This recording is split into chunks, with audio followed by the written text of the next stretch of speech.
The Commanders now sit at 3-5 on the season. They've lost 5 of their last 6. They have a young quarterback they're trying to develop. And yet, going into a Week 9 matchup against the New England Patriots, none of that is the biggest news out of Ashburn.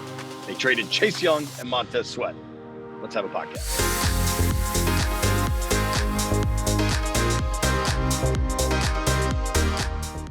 What up, everybody? It's Beltway Football. I am JP Finley. We are brought to you by Oarsman Automotive of Virginia. We ride with them, want you to do the exact same thing. They've got 7 locations all over Northern Virginia, from Alexandria to Chantilly, from Fords to Kias. They got it all. Check them out, oarsmanva.com. He's the big man, Mitch Tischler. Obviously, the big news this week, trades. At the trade deadline, the Commanders made the 2 biggest headlines in the NFL, trading Montez Sweat to the Chicago Bears for a second-round pick, and Chase Young, yes, that Chase Young, the former number two overall pick, gets traded to the San Francisco 49ers for a comp third. Don't let people lie to you and tell you it's a third. It's a comp third. It's after the full third round is over.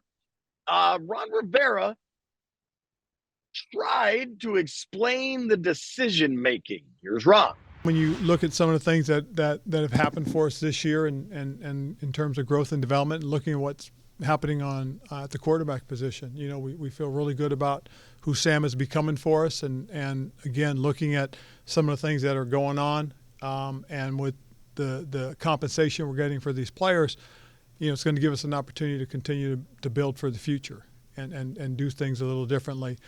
So, yeah, there may be a little bit of a shift in terms of the paradigm and how we're going to construct things, you know, and been a lot of things that we have talked about. You know, it's been an interesting 10 days probably as far as those things are concerned. Okay. You made these trades because your organization is moving in a new direction. You're already allocating too much money to your defensive line. These guys have somewhere between underperformed and not maybe lived up to the hype. And probably the new ownership wants to start putting their stamp on the operation. And yet the answer we get, big man, is about the quarterback. I understand sort of maybe the direction he was trying to go in. Had they been able to get a quarterback earlier in his tenure, that maybe things would have been different on the defensive side of the ball. But big picture, this is a Ron Rivera-ism of the ultimate magnitude. He loves talking about what's interesting and what's important.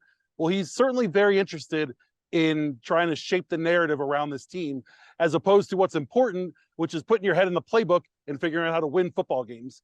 And it's been something that Ron has been involved in since he got here, since the Carson Wentz. I'm the guy. I watch the film. I'm the guy. He wants to control the narrative. And to me, I'm less concerned about what the public and the media and everyone else thinks about what's happening with this football team. I'd rather see a head coach put his head in the books, figure out how to win football games, and forget about all the noise happening outside the building. Yeah, you're very right in like trying to control the narrative, whatever that is. I just found it unnecessary. We traded them because we want to go a different direction, and we didn't think we were going to sign them back, and we wanted to maximize our assets. That's the truth. And fans are happy with that, or at least understand it. Listen, Ron talked about Eugene Shen being involved in these trade moves, and that's a very important piece to this whole thing because he's the only new piece to this puzzle. You talk about some in the building like Sam, some don't. It really comes down to a couple of guys. What does Eugene Shen think, and what does the new ownership group think of him? And the rest of it is Ron trying to save face. And I think when you kind of look at what's happening here, I think we all agree we can figure out what's going to happen at the end of the season or at some point with Ron and, you know, this team. And I think this trade deadline was hey, Ron, as long as you get along and keep moving along with the direction that we want to go in, you could be the head coach of this franchise. And if you decide that you want to do your own thing, that's when maybe they decide they have to make a move for him. Yeah, I agree with you. Just in case folks are unaware, on our Monumental Sports Network audience, Eugene Shen was announced about 10 days ago or so as the new senior vice president of football strategy. He has a analytic background, and this is the Josh Harris ownership group's first hire on the football side of operations. And it was at least reported that he wasn't going to start until November 6th after the trade deadline. And then in his comments following Tuesday's trade deadline, Ron said, yeah, Eugene Shen helped me understand the value of some of these picks.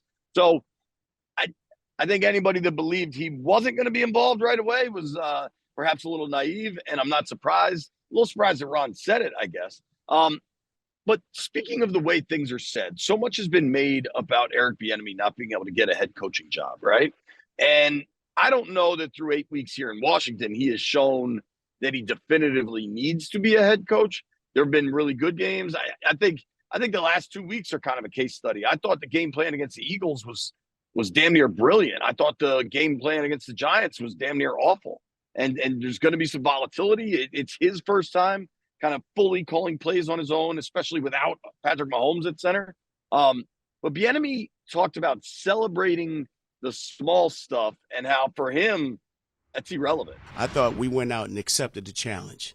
I thought for the most part, we played hard, we played fast, we gave ourselves a chance.